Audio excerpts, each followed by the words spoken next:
नमो विष्णुपदाय कृष्णपृष्ठाय भूतले श्रीमते भक्तिवेदान्तस्वामिनिति नामिने नमस्ते सरस्वती देवे गौरवाणी प्रचारणे निर्विशेषशून्यवादी पाश्चात्यदेशतारिणे जय श्री कृष्ण चैतन्य प्रभु नित्यानंद श्री अद्वैत गदाधर श्रीवासादि गौर भक्त हरे कृष्ण कृष्ण कृष्ण हरे हरे हरे राम राम राम हरे हरे। हरे कृष्णा। आप सभी भक्तों का स्वागत है हमारे साप्ताहिक सत्संग प्रोग्राम में। तो गीता सारांश मालिका के अंतर्गत आज हम लोग तीसरा अध्याय के बारे में चर्चा करने वाले हैं।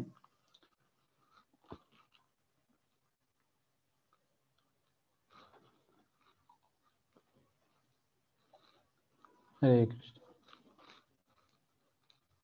तो हम देखते हैं दूसरे अध्याय में भगवान श्री कृष्ण सांख्य योग, कर्म कांड, बुद्धि योग, बुद्धि द्वारा इंद्रिय निग्रह, निष्काम कर्म योग के बारे में काफी चर्चा करते हैं।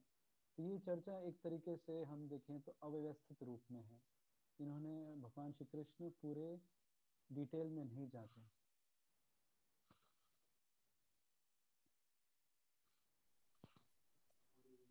आवाज हरे कृष्ण आवाज नहीं आ रहे प्रभु जी।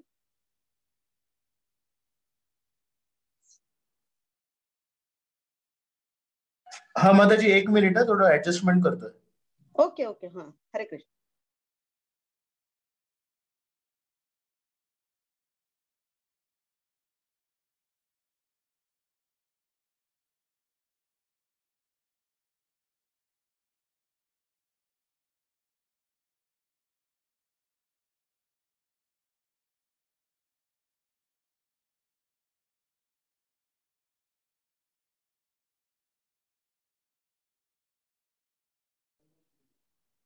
हरे कृष्णा।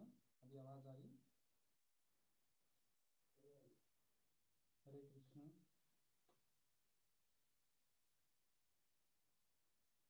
हरे कृष्णा।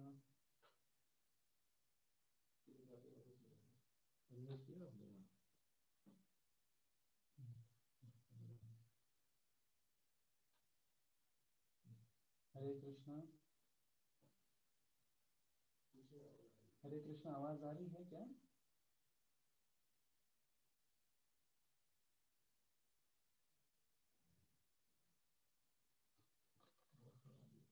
बहुत कम।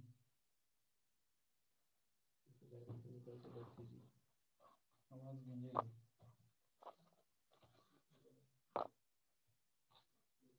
हरे कृष्णा।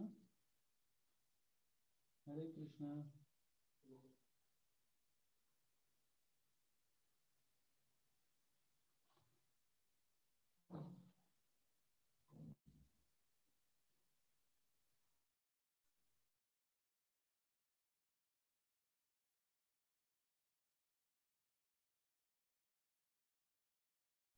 हरे कृष्णा। अमल गौरव प्रभु जी।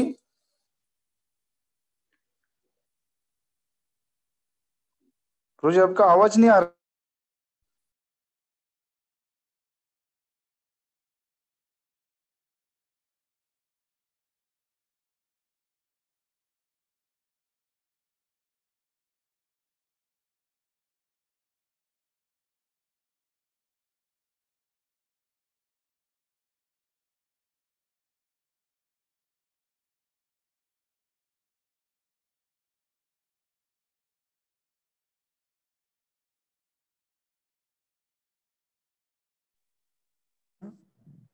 हरे कृष्णा।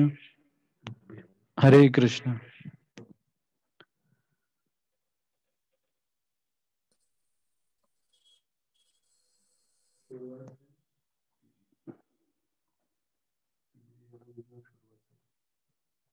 हरे कृष्णा। तो आप सभी का श्रीमद् भगवद गीता सारांश मालिका में स्वागत है। तो आज हम लोग तीसरे अध्याय के बारे में चर्चा करेंगे। तीसरे अध्याय का नाम कर्मयोग है।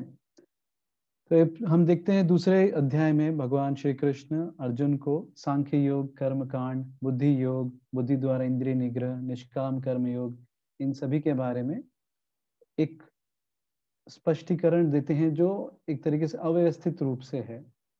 तो अब इस अध्याय में भगवान श्री कृष्ण अर्जुन को कर्म योग के बारे में एक स्पष्टीकरण देंगे जो बहुत ही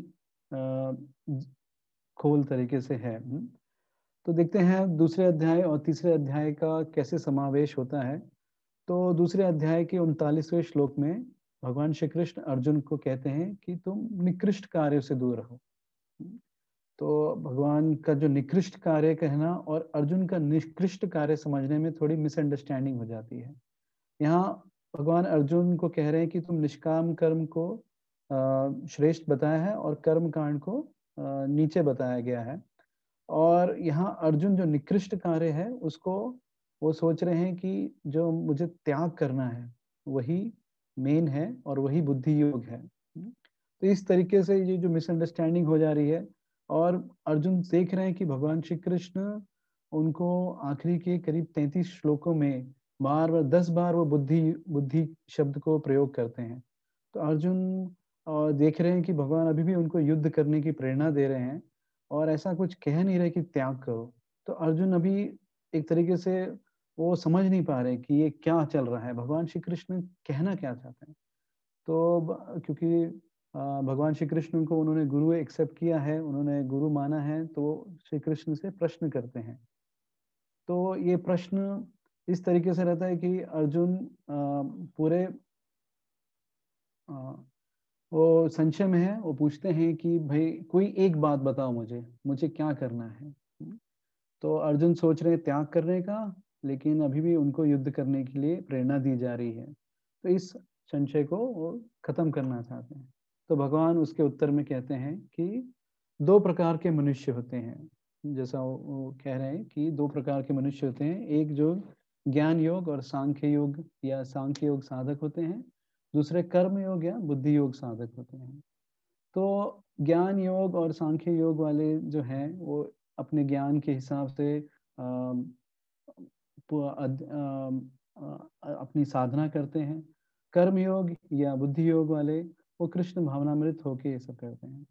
तो अर्जुन क्योंकि कर्म नहीं करना चाह रहे थे, वो त्यागना चाह रहे थे, उनको कर्म करने से एक तरीके का था कि वो बंधन में लिप्त हो जाएंगे, तो इसलिए वो कर्म करने से डर रहे थे। लेकिन भगवान श्री कृष्ण इस श्लोक में एक शब्द यूज करते हैं निष्ठा, श्रद्धा के अनुसार जो कर्म के स्तर, श्रद्धा के जो स्तर है उसके हिसाब से वो अर्जुन को कर्म करना बताएंगे कि कर्म, कोई भी कर्म से तुम बंधित नहीं होगे, लेकिन उसके प्रति जो तुम्हारी चेतना है उससे तुम्हारे उसमें बंधन आएगा। तो इसका हम देख सकते हैं कि जैसे कोई एक मजदूर है, कोई एक मजदूर है, वो एक मंदिर का निर्माण कर रहा है, उसमें सहायता कर रहा है। तो वो मजदूर की कई भावनाएं हो सकती हैं। पहली भावना मानिए कि वो मैं ये क्यों काम कर रहा हूँ, क्योंकि मुझे पेट भरना है, मुझे रोजगार मिलता है, मुझे पैसा मिलता है। तो उसकी एक ही भावना है। फिर एक वो मजदूर की एक और भावना हो सकती है कि मैं एक सुंदर भवन बना रहा हूँ जो हमारे देश के लिए एक प्रतिमा के रूप में होगा, हमारे देश की का यश बढ़ाएगा। ऐसा भी हो सकता है वो मजदूर की भावना। और एक मजदूर हो सकता है कि मैं, उसकी ऐसी भावना हो सकती है कि मैं श्री कृष्ण का घर बना रहा हूँ, मैं श्री कृष्ण के लिए घर बना रहा हूँ, यहाँ भक्तिमय कार्य होंगे, भक्ति की ये बारे में बताया जाएगा, इस तरीके की भावना है। तो कर्म योग और भक्ति योग में बहुत समानता है, उसमें अंतर नहीं है।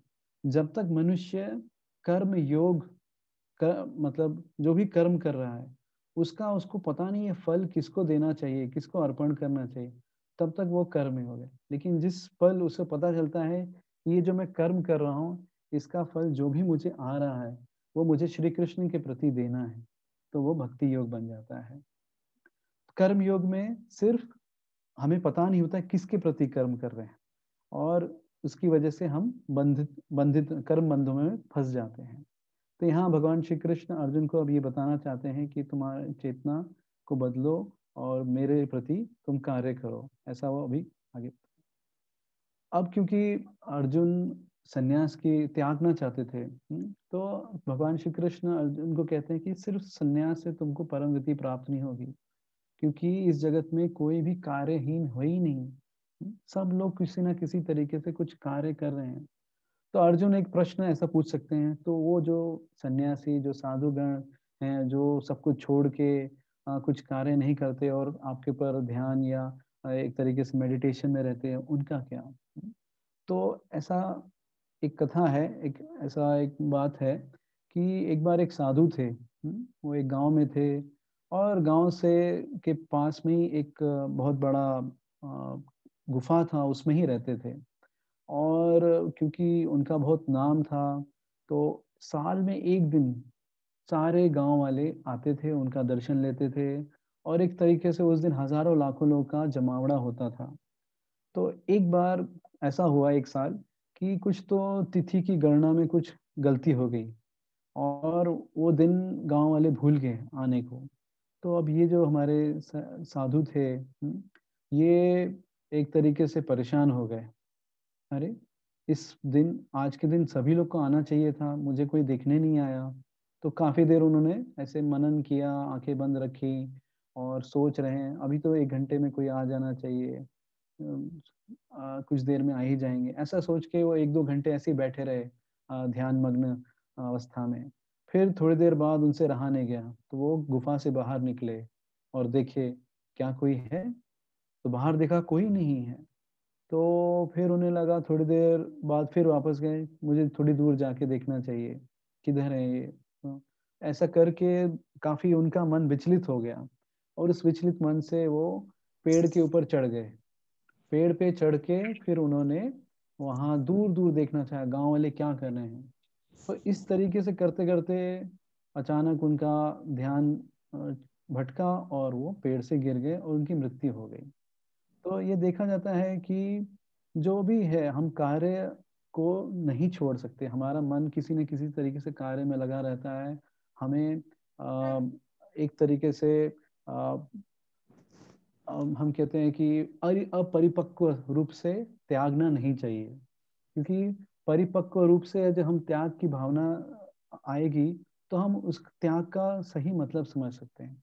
अपरिपक्व भावना से हम अगर त्याग करेंगे तो हमारा मन विषय वस्तु के प्रति रहेगा, हमारी इच्छाएं प्रबल रहेंगी इस जगत को का आनंद उठाने के लिए। कंचन कामिनी प्रतिष्ठा के प्रति हमारा आसक्ति बना रहेगा। तो इसलिए भगवान कह रहे हैं कि जो भी हो, अपरिपक्व रूप से तुम अपरिपक्व ज्ञान और वैराग्य को मत स्वीकारो।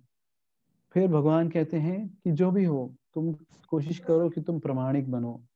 तो प्रामाणिक बनने के लिए कोई जरूरी नहीं कि सिर्फ साधु ही बन सकते हैं, ऐसा नहीं है। कोई भी जो अपने इंद्रियों को संयम करे, जो अपने इंद्रियों के द्वारा कर्म करे, जो अनासक्त होकर कर्म करने की जो उनकी प्रवृत्ति है, वो अगर करें, अपनी प्रवृत्ति बनाए वैसी, तो वो भगवान का मतलब वो कर्म योग कर रहे हैं, वो भगवान श्री कृष्ण को प्रसन्न कर रहे हैं। तो इसलिए इसमें ऐसा कोई नहीं कि गृहस्थ लोग प्रामाणिक नहीं बन सकते। सब गृहस्थ प्रामाणिक बन सकते हैं, सभी साधु भी प्रामाणिक बन सकते हैं। प्रामाणिक बनने का जो अ, एक तरीके से जो नियम है, वो है कि अपने मन को संयम कीजिए, इंद्रियों को संयम संयम कीजिए और अपनी इंद्रियों के द्वारा कर्म योग कीजिए। और जो भी कर्म कर रहे हैं, उसके प्रति अनासक्त रहिए, उसमें जो भी कोई फल मिलने की जो हमारी इच्छा रहती है, उसको त्याग दीजिए। तो अब इस इतना सब होने पर अर्जुन अभी भी, क्योंकि वो डर रहे हैं कर्म बंधन का, जो कर्म बंधन से जो आएंगे मेरे को रिएक्शंस, उसका क्या होगा। तो भगवान श्री कृष्ण उनको एक ये कहते हैं, यज्ञार्थ कर्मणो अन्यत्र लोको यम कर्म बंधना तदर्थम कर्म कौन्तेय मुक्त संघ समाचर। तो यहाँ भगवान श्री कृष्ण अर्जुन को कह रहे हैं कि तुम जो भी कार्य कर रहे हो, वो सभी कार्य मेरे प्रति करो, मेरे प्रति समर्पित करो, मेरे को संतुष्ट करने के लिए करो। और जैसे ही तुम ये सब कार्य मेरे को संतुष्ट करने के लिए करोगे, तो कर्म बंधनों से मुक्त हो जाओगे। और ऐसा आश्वासन देते हुए अर्जुन को अपने प्रति कार्य करने के लिए अग्रसर कर रहे हैं। तो अब अर्जुन का एक और संशय इस तरीके से आ सकता है कि अगर कोई मान लीजिए इस निष्काम भावना से इस कर्म योग को नहीं कर सकता, तो उसके लिए क्या करें। तो अब भगवान श्री कृष्ण एक तरीके से बहुत ही छोटे लेवल से ऊपर तक जा रहे हैं। तो कर्म कांड, जिसमें व्यक्ति सब कुछ अपने लिए करना चाहता है, उससे कर्मयोग की तरफ कैसे बढ़े।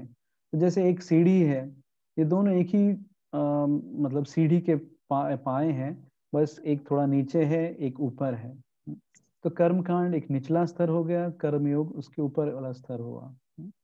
तो इस तरीके से भगवान अर्जुन को कर्म कांड से कर्म योग के ऊपर ले जाने की कोशिश कर रहे हैं। तो ये जो कर्म कांड से कर्म योग के जो ले जाने की जो है, उसमें 10 से 16वें श्लोक तक की ये प्रवाह है, जिसमें भगवान श्री कृष्ण बता रहे हैं कि मैंने इस जगत की ऐसी रचना की है कि सब लोग को किसी न किसी कारणवश कोई ना कोई यज्ञ करना पड़ेगा, और ये यज्ञ करने से ही उनकी भौतिक उन्नति हो सकती है। और जब ये यज्ञ करेंगे तो यज्ञ करते करते उनका खुद शुद्धिकरण होगा।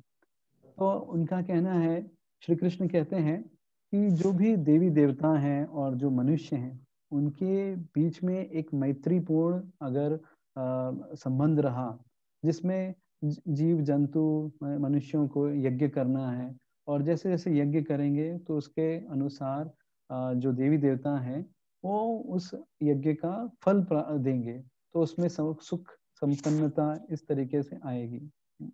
तो जो जो ये कर रहे हैं वो लोग इस तरीके से भगवान को प्रसन्न करें, देवी देवताओं को भी प्रसन्न जो करते हैं, तो वो एक इनडायरेक्टली भगवान श्री कृष्ण को प्रसन्न कर रहे हैं। फिर भगवान कहते हैं कि जो लोग, जो भी, देखिए यहाँ आप देख सकते हैं इस पिक्चर में कि सामने जो भी पेड़, धरती, हाँ, हवा, बारिश, जो भी है दिख रहा है, फल, मनुष्य, हाँ, जानवर जो भी है, ये सब कुछ हमने नहीं बनाया है, ये सब कुछ भगवान ने ही दिया है। हाँ? और जो भी व्यक्ति इनको देवी देवताओं के प्रति अर्पण नहीं करता, उसको भगवान श्री कृष्ण चोर कहते हैं। तो यहाँ भगवान इस श्लोक में एक चोर की परिभाषा कह रहे हैं कि जो भी भोग अर्पण नहीं करते हैं, एक तरीके से वो चोर हैं। तो जो फिर भगवान कहते हैं, यज्ञ शिष्टा सिन्ह संतो मुच्यन्ते सर्व किल विषय भुंजते अघम पापा ते पचन्त्यात्म कारणात्। जैसे ही जो भी सज्जन भगवान को भोग अर्पण करते हैं, उसी वक्त उन्हें जो भी भगवान को भोग अर्पण करते हैं,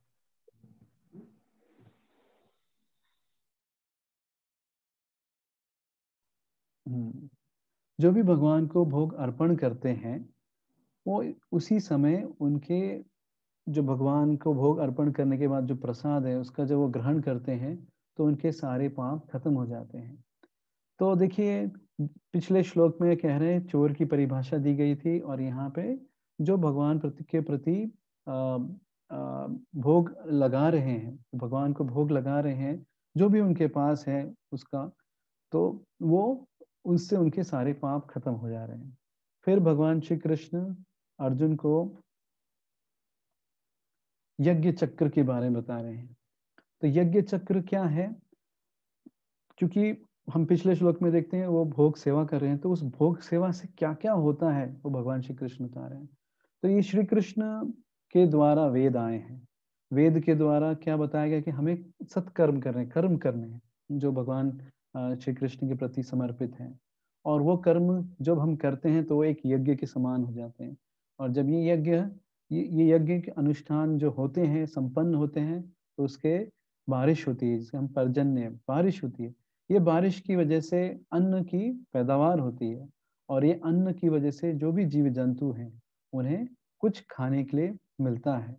अब वही जब जीव, ये जो भी मिला है उनको, अनाज, चावल, पानी जो भी है, उसको जब भगवान श्री कृष्ण को भोग अर्पित करते हैं, तो ये यज्ञ चक्र पूरा एक तरीके से संपन्न हो जाता है। और उस वजह से जो भी कर्म बंधन होने वाले थे इस पूरी यात्रा में, इस पूरे चक्र में, तो वो सब खत्म हो जाते हैं। तो यहाँ पे देखिए, जैसे हम कुछ भी यज्ञ किए, यज्ञ के जो धुआं है उसकी वजह से बादल बनते हैं, और वो बादल जब बनते हैं तो कहीं ना कहीं तो बारिश होगी, उस बारिश से अनाज की पैदावार होगी, सभी जीव जंतु संतुष्ट हो जाएंगे उस अनाज को खाने से। लेकिन अगर भक्त हम उसको भगवान श्री कृष्ण को अर्पित करें तो उसमें जो भी पाप की जो मात्रा है वो सब खत्म हो जाती है। लेकिन जो लोग ये यज्ञ नहीं करते, जो लोग अपने लिए ही सब कुछ अपने को ही आनंद देने के लिए करते हैं, वो सिर्फ एक तरीके से पाप का सेवन कर रहे हैं। वही जो भक्त है वो ये सब चीजें भगवान श्री कृष्ण की सेवा में लगाते हैं, और उसके हिसाब से उनको इसके कोई भी जो भी पाप कर्म बंधन हो रहे हैं वो सबसे मुक्त हो जाते हैं। फिर आगे देखते हैं, भगवान श्री कृष्ण 17वें श्लोक से 35वें श्लोक में बता रहे हैं कि जो भी मतलब जो व्यक्ति एक तरीके से वो अनासक्त है और वो एक तरीके से पूरा आत्म साक्षात्कार का उसको ज्ञान है, वो ज्ञानी पुरुष है, वो सब समझ रहा है इस जगत का क्या क्यों बनाया है इस जगत को। तो जो भी वो सज्जन पुरुष हैं वो फिर भी अपने कर्मों को अनासक्त रूप से करते हैं। वो ऐसा इसलिए करते हैं कि इस समाज में वो एक उदाहरण रख सकें। ज्ञानी पुरुष जानता है कि भौतिक आसक्ति और इच्छाएं नहीं होनी चाहिए, उसे निर्धारित कार्य करने से अपने शुद्धिकरण के लिए नहीं करना है, वो इन सब से परे है। लेकिन समाज में एक उचित उदाहरण के लिए वो सभी नियमों का पालन करता है।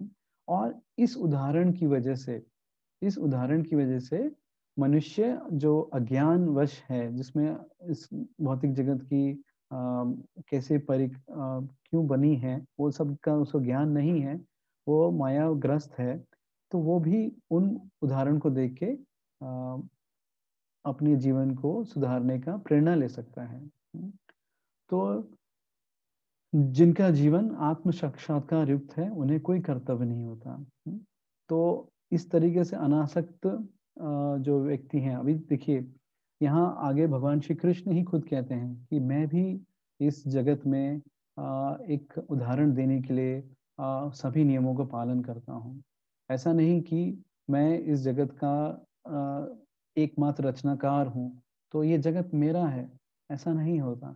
वो भगवान श्री कृष्ण सभी नियमों का पालन करते हैं। हम कोई भी लीला में देखते हैं कि जब भी भगवान के जो देवी देवताएं हैं, जो जैसे ब्रह्मा जी हो गए, शिव जी हो गए, वो किसी को भी वरदान देते हैं, किसी को भी कुछ तरीके से लाभान्वित करते हैं, तो वो जो भी अगर देते हैं तो वो सृष्टि में उत्पात मनाने लगता है। तो भगवान श्री कृष्ण ऐसा नहीं करते कि इसको तो मैं देखते ही खत्म कर सकता हूँ।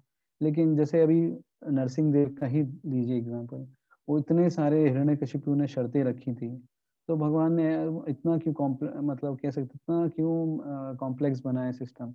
वो कह सकते थे कि अरे मैं इसको बस खाली अपने भाव मात्र नीचे करने से ही इसको मार सकता हूँ। ऐसा नहीं किया उन्होंने, पूरा जो ब्रह्मा जी के वरदान दिए थे, जो ब्रह्मा जी की बातें बताई, जो जो उन्होंने वरदान दिए थे उसके हिसाब से होती। तो वो भी ऐसा अपना पूरे दिखाते हैं कि मैं इन नियमों का पालन कर रहा हूँ, मैं इनके परे नहीं हूँ, ऐसा वो करके, जबकि वो परे हैं इनके, लेकिन वो इस संसार में एक उदाहरण रखते हैं। जैसे मर्यादा पुरुषोत्तम राम, उन्होंने भी सब कुछ किया, वो भी मर्यादा में रहे। तो इसलिए कर्म फल जो भी मनुष्य कर्म फल से बिना आसक्त न रहे और अपने कर्तव्यों को निरंतर करते रहे, तो उसे पर ब्रह्म की प्राप्ति होगी। तो ऐसा जब भगवान श्री कृष्ण अर्जुन को कहते हैं तो अर्जुन के अंदर एक ऐसा होता है कि ऐसे आज तक कोई हुए हैं क्या, ऐसे कोई एग्जाम्पल हैं, ऐसे उदाहरण हैं जिन्होंने बिना आसक्ति, मतलब वो आत्म साक्षात की पराकाष्ठा पे थे और उन्होंने फिर भी एक उदाहरण रखने के लिए समाज में अपने सब कार्यों को निरंतर तरीके से किया। तो भगवान श्री कृष्ण कहते हैं, जनक महाराज का उदाहरण देते हैं। जनक महाराज वो राजर्षि थे, उनके पास इतना बड़ा राज्य था, सब कुछ था उनके पास, फिर भी वो बिना आसक्त हुए अपने राज्य का पालन कर रहे थे और उसके साथ साथ भी अपनी जो कृष्ण भावनामृत है उसको भी बढ़ा रहे थे। उन्हें इस राज्य के प्रति कोई आसक्ति नहीं थी। तो इस तरीके से भगवान श्री कृष्ण जनक महाराज का उदाहरण देते हैं और अर्जुन के इस संशय को भी दूर करते हैं। फिर भगवान श्री कृष्ण अर्जुन को कहते हैं कि यद यद आचरति श्रेष्ठ तत्तत् एवेतरो जनः स यत् प्रमाणम कुरुते लोकस्त अनुवर्तते। तो यहाँ भगवान कह रहे हैं कि जो बड़े लोग करते हैं वो छोटे लोग उसको उसका एक तरीके से अनुसरण करेंगे। तो इस तरीके से भगवान ने कहना चाह रहे हैं अर्जुन को कि तुम मतलब एक क्षत्रिय हो, तुम जो करोगे छोटे लोग फॉलो करेंगे, उसको अनुसरण करेंगे।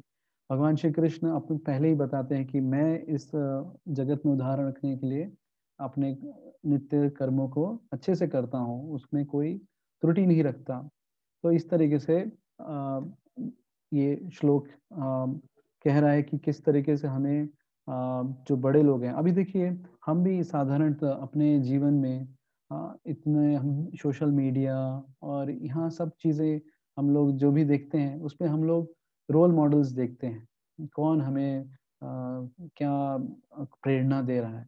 जैसे लड़कों के लिए एक प्रेरणा हो सकती है फुटबॉल प्लेयर, क्रिकेट प्लेयर्स। माताओं के लिए कोई अभिनेत्री हो सकती हैं, इस तरीके से। तो हम इस जगत में सभी जगह अपने लिए एक रोल मॉडल देखते हैं, एक उदाहरण देखते हैं और उसको अपने अनुसार कुछ कुछ फॉलो करने का, कुछ कुछ उसका अनुसरण करने का देखते हैं। तो देखिए यहाँ एक ये वीडियो है।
तो हम यहाँ देखते हैं ये सभी जो लड़के हैं, ये लोग सब जो भी क्रिकेट प्लेयर्स, फुटबॉल प्लेयर्स, उनको देख देख के इन्होंने अपने बालों को ऐसे बढ़ाए हैं।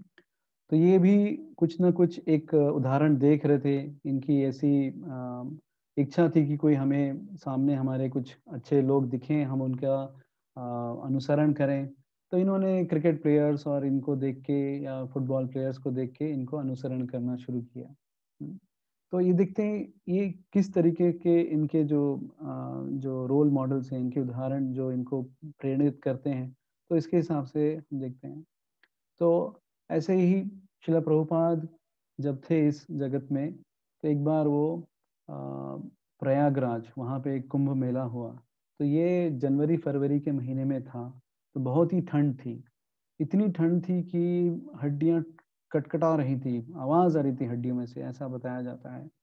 तो उस इतनी ठंडी में भी शिला प्रभुपाद देख रहे थे कि उनके जो शिष्य हैं वो सुबह उठने को तैयार नहीं थे, सुबह वो स्नान करने के लिए भी तैयार नहीं हो रहे थे। तो प्रभुपाद जी उस समय प्रभुपाद जी की जो भी आयु थी 70 साल से ऊपर ही थी। तो उस ऐसी हालत में भी शिला प्रभुपाद जी सुबह सुबह उठे और जाके ठंडे पानी से उन्होंने स्नान किया। तो हम देखते हैं कि जो भी हमें एक सामने एक एग्जाम्पल हमें चाहिए। हमारे सामने कोई एक होना चाहिए जिसको हम देख के उसको उसका मनन कर सकते हैं, उनके बारे में उनकी गतिविधियों पे मनन करने से हमें प्रेरणा मिलती है। तो यही भगवान श्री कृष्ण कहना चाह रहे हैं कि जो बड़े लोग करेंगे वो छोटे लोग उसको फॉलो करेंगे, उसका अनुसरण करेंगे।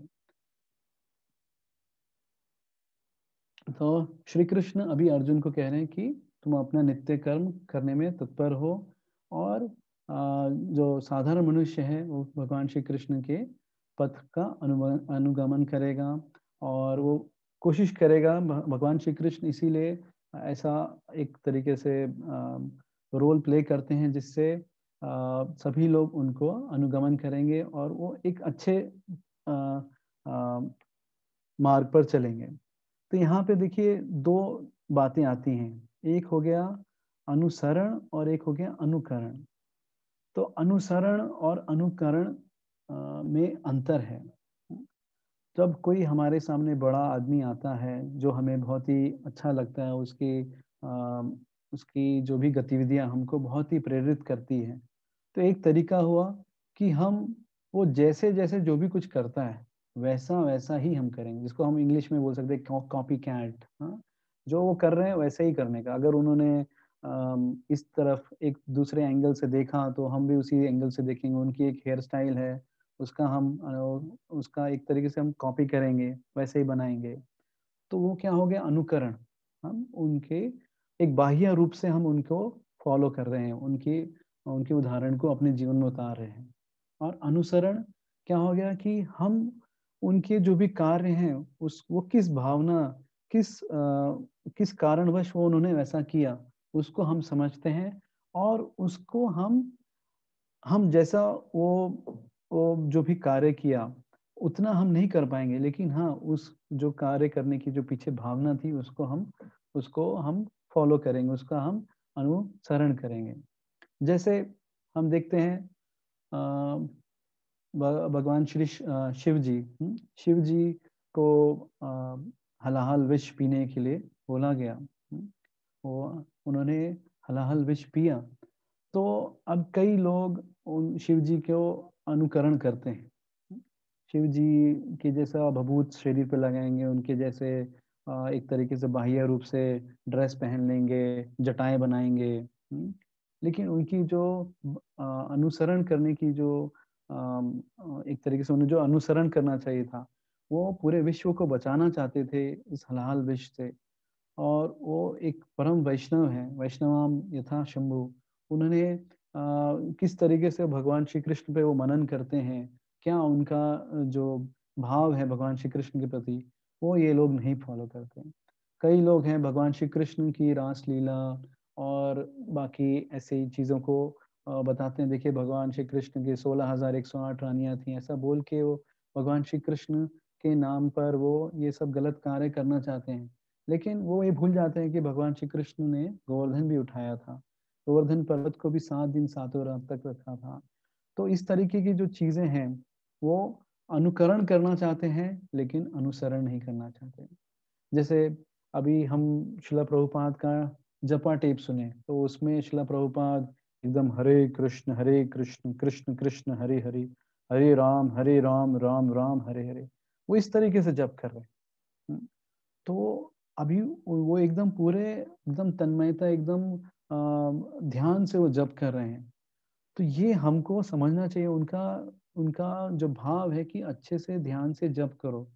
और अभी हम क्या करें, अगर हम अनुकरण करना चाहें तो हम भी आवाज को ऐसा बदल लेंगे, हरे कृष्ण मोटा कर लेंगे, हरे कृष्ण कृष्ण कृष्ण हरे हरे, हरे राम राम राम हरे। तो हम इस तरीके से अगर जप करें तो उससे हमें कुछ फायदा नहीं होगा। हमें समझना पड़ेगा प्रभुपाद जी का भाव क्या है जप करने के पीछे।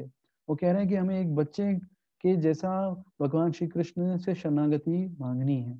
तो उसके लिए अभी हमारी आवाज भले अभी हम जैसे कोई एक स्त्री होंगी, उनकी आवाज पतली रहेगी, उनकी प्रभुपाद जैसी आवाज नहीं हो सकती, लेकिन हाँ उन्हें अनुसरण क्या करना चाहिए कि हमें अच्छे से ध्यान से जप करना है। अभी कोई प्रभुपाद के जैसा शॉल पहनना शुरू करे, कोई प्रभुपाद के जैसा चलना शुरू कर दे, कोई प्रभुपाद के जैसा मतलब होता है ऐसा कि मेरे बीड बैग में देखो प्रभुपाद की फोटो है। जो भी है, या हमारे बीड मैग में कुछ ऐसा है, इस तरीके की जो भी चीजें आती है वो एक तरीके से हम अनुकरण कर रहे हैं। हमें रखना चाहिए, कोई दिक्कत नहीं है, लेकिन अंदर भाव ऐसा होना चाहिए कि अनुसरण करना हमें। वैसे उन भक्तों ने किस तरीके से भगवान श्री कृष्ण के प्रति अपना भाव व्यक्त किया, वो हमें उसका देखना चाहिए। तो इस तरीके से अनुसरण और अनुकरण में अंतर है। हमारा अनुकरण करना बहुत ही आसान है, बहुत ही जल्दी हम उसको कर सकते हैं, क्योंकि उसमें कुछ मेहनत नहीं लगती, वो एक बाह्य रूप है। और अनुसरण में हमारा हम अनुसरण में भगवान श्री कृष्ण को प्रसन्न कर सकते हैं, वैष्णवों को प्रसन्न कर सकते हैं।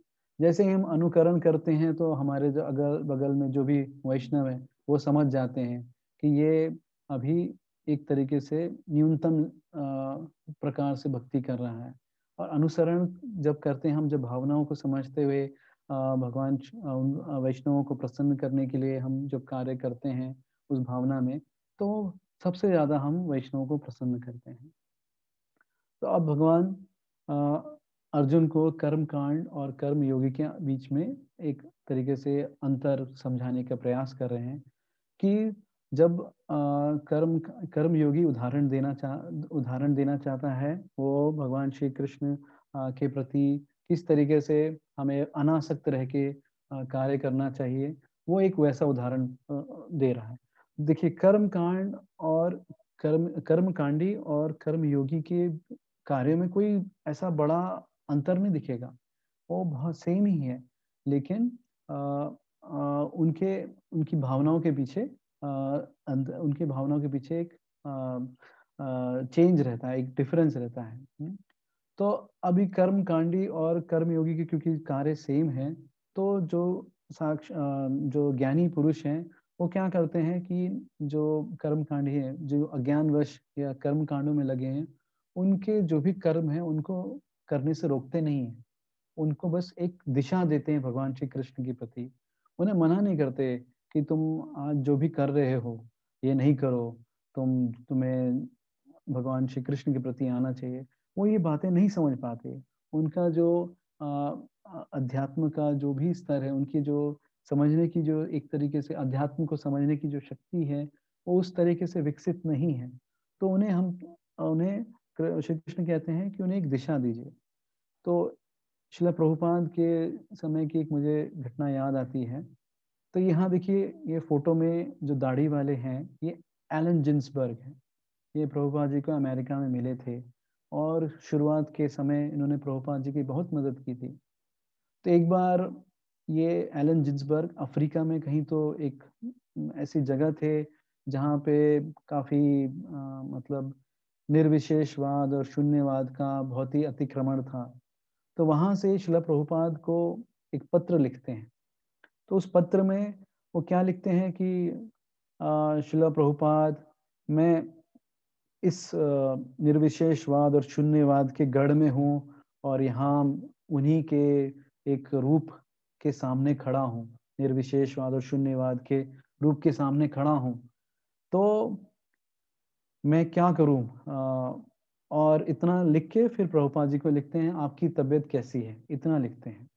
तो शिला प्रभुपाद उसी समय जब उनके पास जब पत्र आता है तो वो उसका प्रत्युत्तर करते हैं और वो कहते हैं कि एलन जिन्सबर्ग, मेरी तबीयत थोड़ी ठीक नहीं है।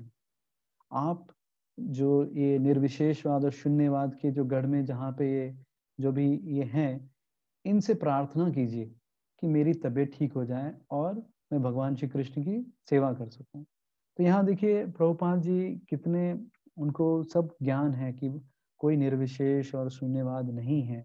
उन्होंने एलन जिन्सबर्ग जी को प्रत्युत्तर नहीं दिया, तुम कैसे हो, तुम कैसे बेवकूफ हो, ये शून्यवाद होता नहीं, निर्विशेषवाद होता नहीं, ऐसा उन्होंने कुछ भी नहीं बोला। बस उन्होंने क्या किया, एक दिशा दे दी। देखिए, भक्त भी प्रार्थना करते हैं और ऐसी याचना करते हैं कि जो भी उनके अध्यात्म जीवन में थोड़े अग्रसर हों, उसमें सहायता करें भगवान। तो वैसे ही एलन जिन्सबर्ग को शिला प्रभुपाद कहते हैं कि आप मेरे लिए प्रार्थना करो। आपके जो निर्विशेषवाद शून्यवाद जो भी हैं, उनसे प्रार्थना करो। तो ये प्रभुपाद जी की बड़ी एक चतुराई से उन्होंने एलन जिन्सबर्ग को भगवान श्री कृष्ण के प्रति उन्होंने एक दिशा दे दी। इस तरीके से हम देखते हैं कि जो भी हमारे समक्ष, हमारे आसपास भी कई ऐसे भक्त होंगे, ऐसे कई होंगे जो कुछ ऐसा कर रहे होंगे जो वो श्री कृष्ण के प्रति समर्पित नहीं है, लेकिन कुछ स्तर तक वो कर रहे हैं। तो बस हमको उन्हें श्री कृष्ण के प्रति उनको एक दिशा देनी है और इस तरीके से वो भगवान श्री कृष्ण से जुड़ सकते हैं। तो अब आगे भगवान श्री कृष्ण अज्ञानी जो मनुष्य है उसके लक्षण क्या हैं उसके बारे में चर्चा कर रहे हैं। तो भगवान श्री कृष्ण कह रहे हैं, प्रकृते क्रियमाणानि गुणे कर्माणि सर्वशः अहंकार विमूढ़ात्मा कर्ता हम इति मन्यते। तो जो अज्ञानी है वो सब कार्य कर रहे हैं, लेकिन वो क्या सोच रहे हैं कि ये जो मैं कार्य कर रहा हूँ मैं ही कर रहा हूँ और मेरी वजह से ये कार्य हो रहा है। तो हम देखते हैं कि ज्ञानी जो कृष्ण भावनामृत में है, ज्ञानी मनुष्य और अज्ञानी, वो सभी कार्य एक जैसे ही कर रहे हैं, एक जैसा ही सब कुछ कर रहे हैं। उनकी दिनचर्या, उनके कार्यकलाप में कोई अंतर नहीं है। ऐसा नहीं कि जो कृष्ण भावनामृत में है वो आकाश में है और जो अज्ञानी मनुष्य है वो पाताल में है। इतना कोई उनके बीच में मतलब अंतर नहीं है, लेकिन अंतर किधर है? वो उनकी भावनाओं में है। अज्ञानी मनुष्य सोचता है कि ये सब अहंकारवश वो सोचता है ये सब मैं कर रहा हूँ और जो भी मैं कर रहा हूँ वो मेरी वजह से हो रहा है। वो सारा श्रेय लेना चाहता है। इस जगत में जो भी यश मिल रहा है, जो भी अपयश मिल रहा है, वो अपयश दूसरों की वजह से हो रहा है, यश मेरी वजह से, मेरे करने की वजह से, मेरी बुद्धि की वजह से, मेरे जो गुण हैं उसकी वजह से मुझे हो रहा है। लेकिन जो ज्ञानी, जो कृष्ण भावनामृत में है, वो समझ रहा है कि भगवान श्री कृष्ण ऋषिकेश हैं। वो हमारे सभी जो भी हमारे जो इंद्रियां हैं उनके वो स्वामी हैं। ये जो भी हो रहा है उनकी ही द्वारा, उनके ही कहने पर हो रहा है, उनके ही द्वारा ये सब हो रहा है। तो ये सब समझते हुए ज्ञानी मनुष्य समझता है, ज्ञानी भक्त समझता है कृष्ण भावनामृत में जो है कि ये मैं नहीं कर रहा हूँ, ये सब भगवान श्री कृष्ण की दया से, उनकी कृपा से हो रहा है। और अज्ञानी समझता है कि वो कर रहा है। फिर भगवान श्री कृष्ण अब अर्जुन को एक तरीके से कहते हैं कि तुम जो भी कर रहे हो सब मुझ पे, मेरे प्रति समर्पित करो। तो दूसरे अध्याय में भगवान एक बार बोलते हैं और उसके बाद से आज इसमें मतलब तीसरे अध्याय में अभी यहाँ पे भगवान श्री कृष्ण कहते हैं कि जो भी कार्य कर रहे हो तुम मेरे मुझे समर्पित करो। मयि सर्वाणि कर्माणि संन्यस्तात्मा चेतसा निराशीर निर्ममो भूत्वा युद्धस्व विगतः जरा। तो यहाँ पे अभी भगवान का मतलब क्या है, सब कुछ तुम मेरे प्रति करो। तो इसके लिए एक बहुत बहुत अच्छा उदाहरण है। तो यहाँ देखिए, एक ये बैंक का एक सीन है, ये बैंक का एक फोटो है। जाली के उस पार सभी जो हैं निवेशक वो लोग खड़े हैं और अंदर में ये कैशियर है, टेलर। इसके हाथ में आप देख सकते हैं बहुत पैसा है। और देखिए दिन भर में वो लाखों करोड़ों का ट्रांजैक्शन करता है, लेन देन होता है, लेकिन वो एक भी पैसे के ऊपर अपना दावा नहीं करता। ये जो कोषाध्यक्ष है वो पैसे देता है, पैसे लेता है, लेकिन एक भी रुपए पर वो अपना दावा नहीं करता। तो यहाँ देखिए, एक तरीके से ये जो कैशियर है वो अपने स्वामित्व मतलब अपने मास्टर बनने का, अपने स्वामी बनने का कुछ भी दावा नहीं कर रहा है। जो भी है ये सरकार का है और मैं एक निमित्त मात्र हूँ सरकार की सेवाओं करने में।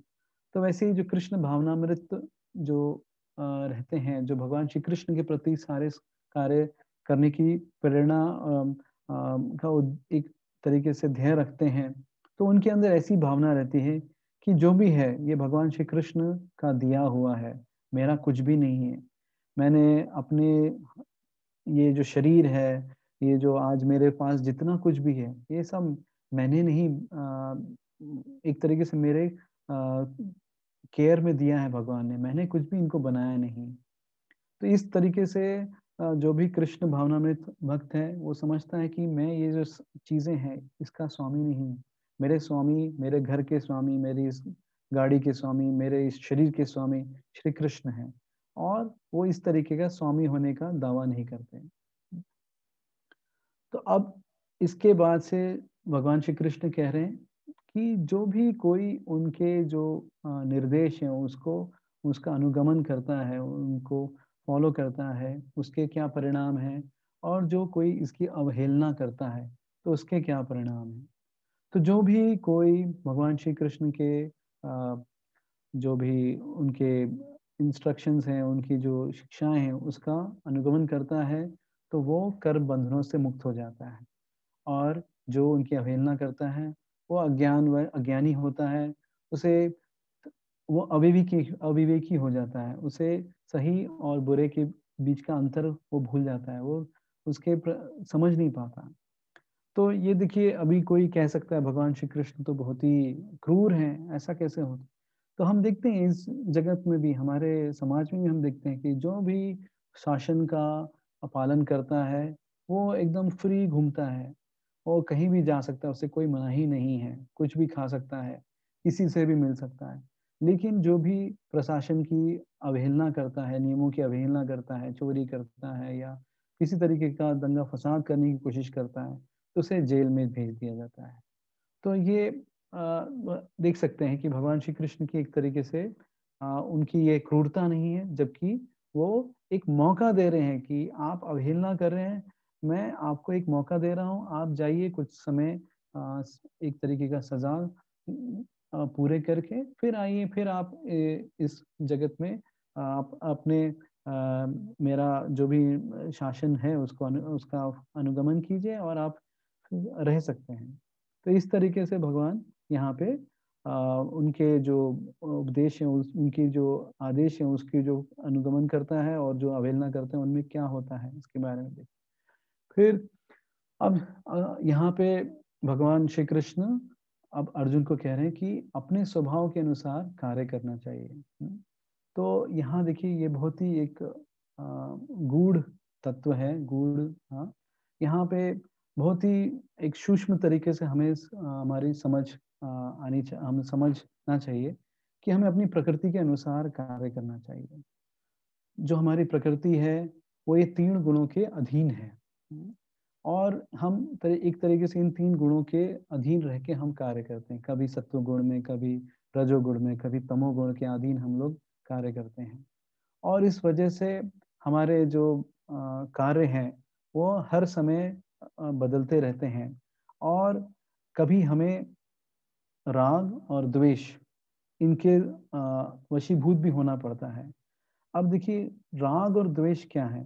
यहाँ देखिए राग, ये मराठी राग नहीं है, ये हिंदी वाला राग है, जिसमें एक तरीके से हम जिसके साथ संग करते हैं उसका रंग हम पे चढ़ता है। तो देखिए मान लीजिए कोई एक लड़का है, वो किसी एक लड़की के प्रति आकर्षित हो जाता है, तो एक तरीके से वो जो लड़का है वो दिन भर उस लड़की के बारे में सोचता रहता है। वो उसके बारे में सोचने की वजह से उसके उसकी जो एक उसके जो मतलब उसकी जो पसंद है, उसकी जो नापसंद है, उसके बारे में सोचता रहता है, और अपनी पसंद और नापसंद को उसकी नापसंद उसकी पसंद से चेंज करना चाहता है। और वहीं एक दूसरा है जो द्वेष, द्वेष मतलब कि ये ठीक नहीं है। मान लीजिए कोई है जिसको मांसाहार के प्रति रुचि नहीं है, तो ये मांसाहार एकदम निम्न स्तर का है, उसके अंदर इस तरीके के द्वेष उत्पन्न हो रहे हैं। तो यहाँ भगवान श्री कृष्ण कह रहे हैं कि हमें राग और द्वेष के प्रति वशीभूत नहीं होना चाहिए, क्योंकि ये दोनों हमें एक तरीके से भौतिक स्तर पे ही हमको हमारे को हमारी जो सोच है, हमारी जो भगवान मतलब हमारी जो चेतना है वो भौतिक स्तर पे ही रखता है। हमें भगवान श्री कृष्ण के बारे में सोचना है, हमें मतलब किसी के प्रति राग नहीं और किसी के प्रति द्वेष नहीं, हमें क्या करना है जो भगवान श्री कृष्ण कह रहे हैं। तो भगवान श्री कृष्ण हमें ये दोनों से बचने को कह रहे हैं, और क्या कह रहे हैं कि हमें जो भगवान श्री कृष्ण के जो उपदेश हैं, उनके जो आदेश हैं, उनके भक्तों के जो आदेश हैं, जो भक्तों ने आदेश दिए हैं, जैसे हम श्रील प्रभुपाद की पुस्तक पढ़ते हैं। श्रील प्रभुपाद कहते हैं कि हमें कृष्ण की आराधना करनी चाहिए, कृष्ण की ये पसंद है, कृष्ण की ये नापसंद है। तो उसके हिसाब से हमें भी अपने जो इच्छाएं हैं उसको उसकी प्रति करना चाहिए। हमें ऐसा नहीं कि इस जगत की जो राग और द्वेष है उसके प्रति वशीभूत होना चाहिए। ये जो हमारा जो स्वभाव है, जो हमारा जो नेचर है, एक तरीके से इसको हम इसका दमन नहीं कर सकते, क्योंकि ये एक किसी न किसी रूप से बाहर आएगा। तो इसीलिए हमें इसको एक तरीके से इसको एक रास्ता देना है। इसको हमें ज्ञान के द्वारा इसको मतलब कृष्ण भावनामृत के द्वारा इसके वशीभूत नहीं होना है। इसको अपने रंग में इसको एक तरीके से अपनी सेवा में लेना है।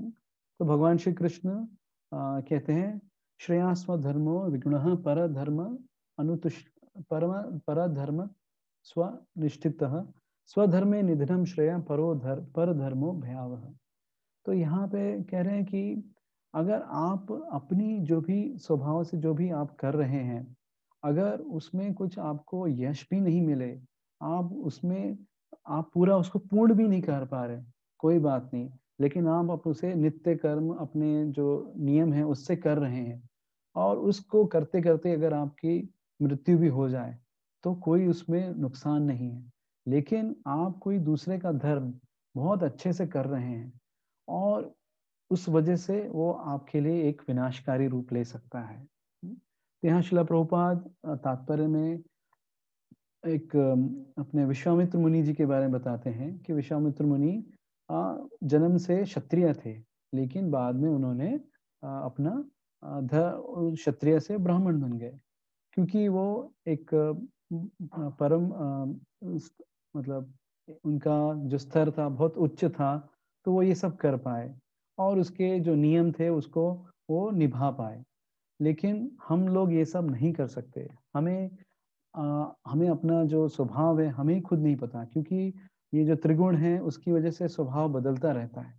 तो हमें कोशिश करनी चाहिए कि हम अपने से जो अग्रज हैं, जो कृष्ण भावनामृत के जो तत्व हैं उसको समझते हैं, उनसे हमें इसके बारे में चर्चा करनी चाहिए, उनसे इसके बारे में एक एडवाइस लेनी चाहिए कि हम इस कैसे अपने स्वधर्म, हमारा जो स्वधर्म है उसके अनुसार हम कैसे कृष्ण भावनामृत को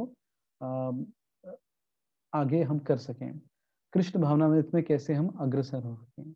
तो इस तरीके से जब ये भगवान श्री कृष्ण कहते हैं तो अर्जुन एक तरीके से फिर से उन्हें प्रश्न आता है कि जो भी हो, ये जो है मानव, ये अपने स्वधर्म में मतलब एक तरीके से उसको उतनी परिकाष्ठा नहीं है, और उस वजह से वो कभी कभी विफल भी होता है और उसके द्वारा पाप कर्म होते हैं।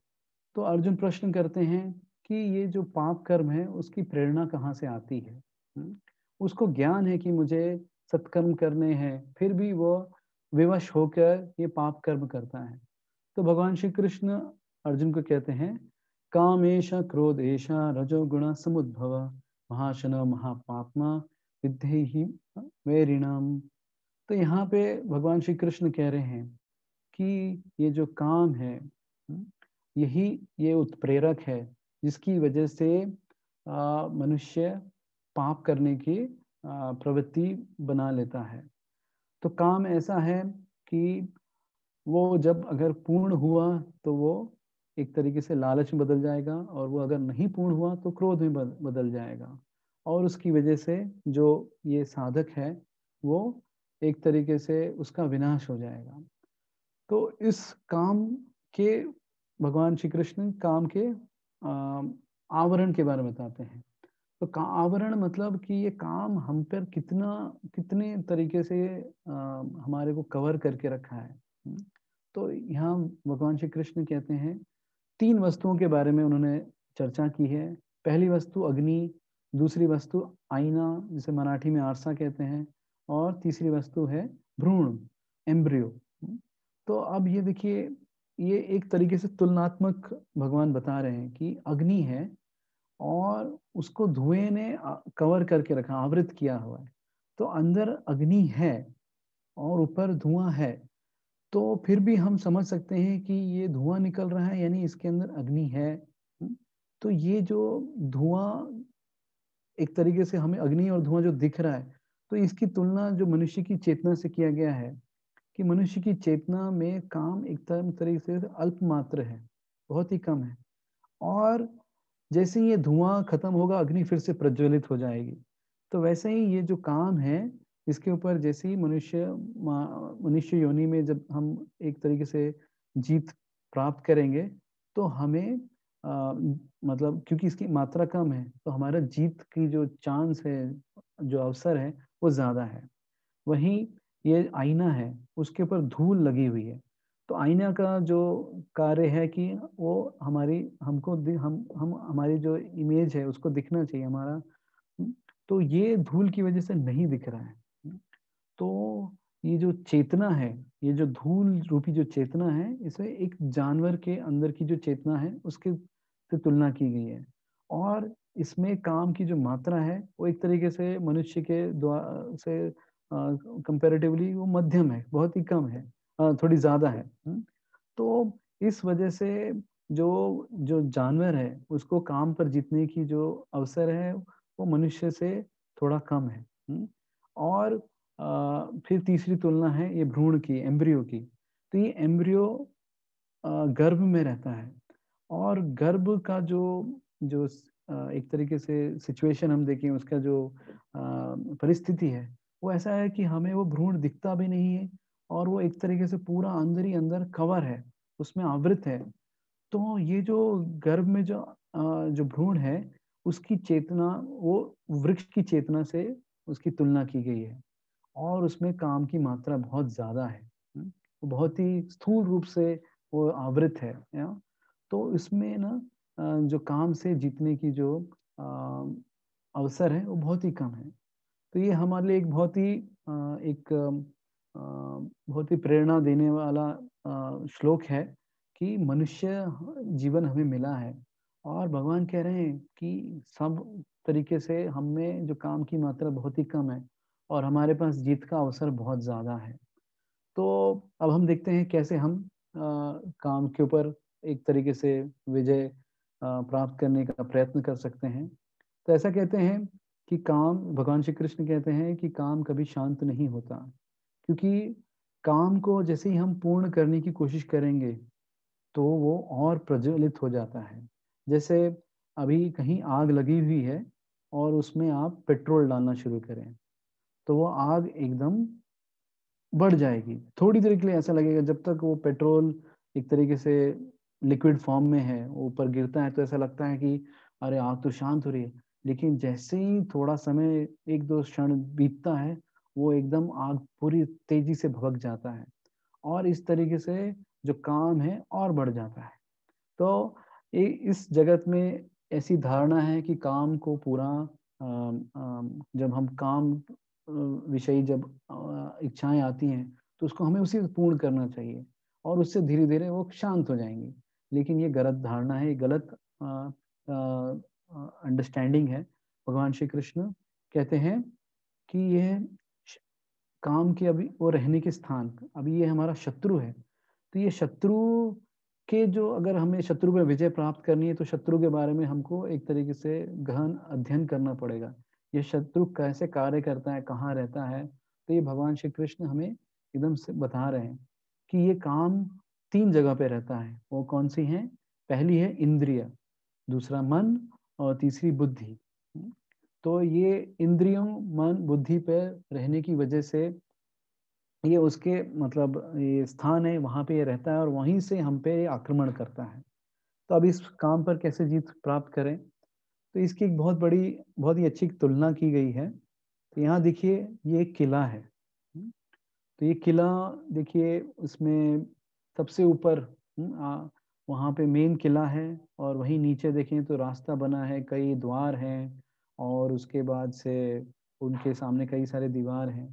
तो जब शत्रु कभी भी आक्रमण करता है, तो शत्रु पे हमें जब विजय कैसे प्राप्त कर सकते हैं, कौन सी जगह हम सबसे ज़्यादा जल्दी और आसानी से विजय प्राप्त कर सकते हैं, कि जब हम वो नीचे ही है और उसको हम निचली पहली द्वार पे ही उसको अगर खत्म कर दें तो शत्रु पे हम विजय प्राप्त कर सकते हैं। वही जब शत्रु धीरे धीरे अंदर घुसता है और एक तरीके से हमारे जो किले हैं उसके एकदम सामने आ जाए, तो हम उस पे विजय प्राप्त करना बहुत मुश्किल हो जाता है। तो इसी तरीके से भगवान श्री कृष्ण कह रहे हैं कि जो हमारी इंद्रियां हैं, इंद्रियां वो पहला द्वार है जहाँ पे ये विषय वस्तु हम पे आक्रमण करती, काम हम पे काम उस पे आक्रमण करता है। अगर हमने इंद्रियों पे ही काम को रोक दिया, तो वो आगे वाला जो द्वार है, जो मन है, उधर वो नहीं पहुंच पाएगा। और जैसे ही, क्योंकि मन इतना विचलित है, हम सभी का ऐसा अनुभव है कि मन हम केंद्रित करना चाहते हैं लेकिन हो नहीं पाता, और उसमें जो ये उत्प्रेरक काम, ये अगर मन में आ जाए तो मन और विचलित हो जाता है और उसमें एक असीम शक्ति आ जाती है जिसकी वजह से उसको और नियंत्रण करना मुश्किल हो जाता है। और वैसे ही अगर मन के ऊपर वो बुद्धि पे चला जाए तो वो बुद्धि, मतलब बुद्धि का प्रयोग करके वो काम को किस तरीके से पूर्ण कर सके, वैसे वो हो जाए, वैसे आदमी कार्य करने लगता है। तो इसलिए हम देखते हैं कि कोशिश करनी चाहिए, ऐसा भगवद गीता में बताया गया है कि भौतिक द्रव्य सबसे निचले स्तर पे हैं, उनसे ऊपर इंद्रियां हैं, उनसे ऊपर मन है, उनसे ऊपर बुद्धि है, और उनसे ऊपर, सबसे ऊपर आत्मा है। तो जैसे ही हम भौतिक द्रव्य जो हमारे हैं वो हमें सामने रहेंगे ही, लेकिन हमको अपनी इंद्रियों के द्वारा उनको उनको देखना है, उनका जो अनुभव लेना है, वहीं अगर हमने उसके ऊपर विराम लगाया तो ये भौतिक द्रव्य, ये जो काम रूपी जो इच्छाएं हैं, वो वहीं पे रुक जाएंगी और वो हमारे ऊपर आगे अ, अ, जो मन है, बुद्धि, उनको उनमें कोई भी मतलब उनको अफेक्ट नहीं करेंगे, उनको किसी तरीके से वो परेशान नहीं करेंगे। दूसरे अध्याय में हमने देखा था कैसे भगवान श्री कृष्ण कहते हैं कि एक कछुए के जैसा हमें रहना चाहिए। कछुआ क्या करता है, जैसे ही वो कुछ डेंजर, कुछ खतरा देखता है तो अपने हाथ पैर सर को अंदर कर लेता है। तो वैसे ही यहाँ पे भगवान श्री कृष्ण फिर से हमें बता रहे हैं कि जैसे ही हमने अपनी इंद्रियों पे नियंत्रण रखा तो हमारे मन बुद्धि बचे रहेंगे। मन एक बार उत्तेजित हो गया तो उसे नियंत्रण करना बहुत मुश्किल हो जाएगा। मन की इस उत्तेजित मन की वजह से बुद्धि कामुक हो जाएगी, और इस कामुक बुद्धि से धीरे धीरे आत्मा पे भी एक तरीके से आवरण आएगा। आत्मा प्योर है, शुद्ध है, उसे कुछ नहीं हो सकता, लेकिन ये कामुक बुद्धि एक आवरण लेके आएगी जिसकी वजह से ये आत्मा का ज्ञान वो एक तरीके से वो छुप जाएगा। उस वजह से ये जो जीव है ये अहंकार वश आ जाएगा और अपने आप को सोचेगा कि मैं ही इस जगत का करता हूँ, मैं ही जो कुछ कर रहा हूँ, ये सब मेरी वजह से हो रहा है। तो इसीलिए काम पर जीतने का एक पहला कदम समझिए तो इंद्रियों पे संयम करना है। और इस इंद्रियों पे, जब हम इंद्रियों पे संयम कर लेंगे तो हम आ, हमारा जो मन है, हमारी जो बुद्धि है, वो एक तरीके से प्रदूषित नहीं होगी। और जैसे ही हमारी बुद्धि जो कृष्ण भावनात्मक कार्य में लगेगी तो धीरे धीरे हमारी इंद्रियों पे जो संयम है वो भी एक तरीके से बहुत आसान हो जाएगा, क्योंकि इंद्रियां भगवान की सेवा में लगी हैं। इंद्रियों को अ, अ, भगवान की सेवा में लगाने से हम उनको एक तरीके से शुद्धिकरण करते हैं, और इस तरीके से हमारा जो ये अंदर जो हमारी इच्छाएं, जो हमारे अंदर जो एक तरीके से स्वार्थी जो इच्छाएं हैं, उसका शुद्धिकरण होगा। और हम सब कुछ जो भी हम कर रहे हैं वो भगवान श्री कृष्ण के प्रसन्नता के लिए करेंगे। और इस प्रकार हम भगवान श्री कृष्ण जो इस कर्मयोग अध्याय में बता रहे हैं कि हम कर्म करते करते जो भी हमारी इच्छाएं उसके प्रति अनासक्त होके सभी कुछ भगवान श्री कृष्ण के प्रति समर्पित करके हम भगवान श्री कृष्ण को प्रसन्न कर सकते हैं। हरे कृष्ण।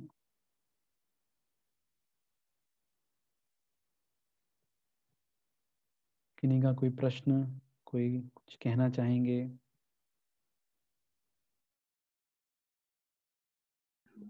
हरे कृष्ण प्रभु जी, दंडवत प्रणाम। आवाज आ रहा है प्रभु जी? हरे कृष्ण। हाँ, आपकी आवाज आ रही है। हाँ प्रभु जी, बहुत अच्छे तरीके से आपने बताया कि वही कर्म अगर भगवान के प्रीत्यर्थ करे तो वो भक्ति योग बन जाता है। तो मेरा एक प्रश्न था कि आपने अभी प्रामाणिकता के बारे में भी बताया, तो अपने आप में हर कार्य करने में ये प्रामाणिकपना जो बोलते हैं मराठी में, वो कैसे बढ़ाए या कैसे लाए वो हम वो बहुत अच्छा उसी आपका के प्रश्न है, से। बहुत ही अच्छा प्रश्न है।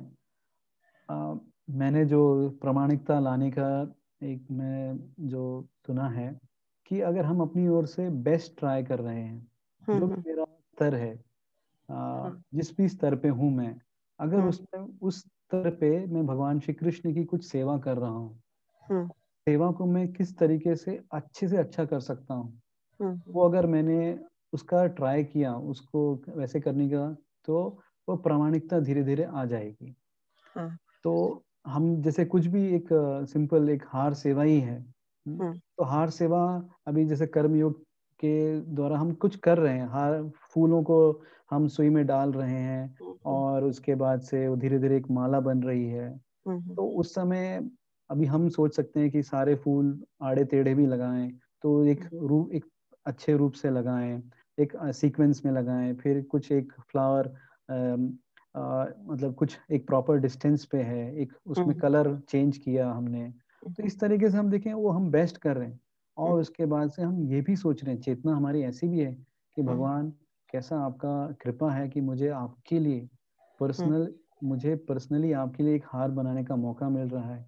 इस जगत में और कई हैं सुखी संपन्न लोग हैं, उनको मौका नहीं मिल रहा, लेकिन मुझे मिल रहा है। तो हम ऐसी चेतना से भी करें, तो हम चेतना और कार्य में देखते हैं हम अपना बेस्ट ट्राई कर रहे हैं, हम सबसे अच्छी सेवा जो हम दे सकते हैं वो ट्राई करें, तो धीरे धीरे हमें वो प्रामाणिकता आ जाएगी। ऐसा ऐसा मेरा अंडरस्टैंडिंग है। हरे कृष्ण। धन्यवाद धन्यवाद प्रभु जी, खूब अच्छी तरीके से बताया आपने। हरे हरे कृष्ण।